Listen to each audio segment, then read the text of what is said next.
ज्ञानेश्वर म्हात्रे.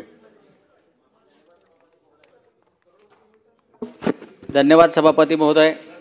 शिक्षकाला अशैक्षणिक कामे देऊ नयेत या संदर्भातला औचित्य असून शिक्षक ज्ञानदानाचे पवित्र कार्य करत असणे, राष्ट्रहित जपण्यासाठी सातत्याने दिवस रात्र मेहनत करत असणे, शैक्षणिक क्षेत्रात उत्तम कार्य करत असल्याने आपल्या कार्यामुळे समाजामध्ये चांगल्या प्रकारचा आदर्श निर्माण करत असणे, शैक्षणिक बौद्धिक काम करत असताना शिक्षकांना शासनाकडून अशैक्षणिक कामे करावी लागतात.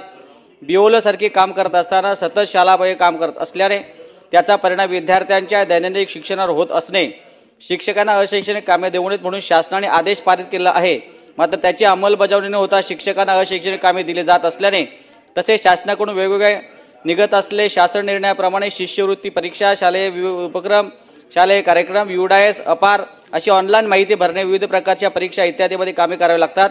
अशा प्रकारे ऑलरेडी शिक्षकांचे काम बाजूला राहणे, शैक्षणिक गुणवत्ता साधता न येणे, तसेच शिक्षक हे राष्ट्रहित कर्तव्य म्हणून निवडणुकी जबाबदारी सांभाळतात, तसेच जनगणनेचे कार्य सुद्धा करत आहेत.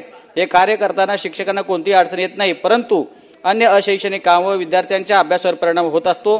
अशा सर्व बाबी लक्षात घेऊन शिक्षकांना अशैक्षणिक कामं न देता ही यंत्रणा स्वतंत्र यंत्रणेकडे द्यावी अशी या ठिकाणी मी औचित्याच्या मुद्द्यातून आपल्याकडे ही सभापती मागणी करत आहे.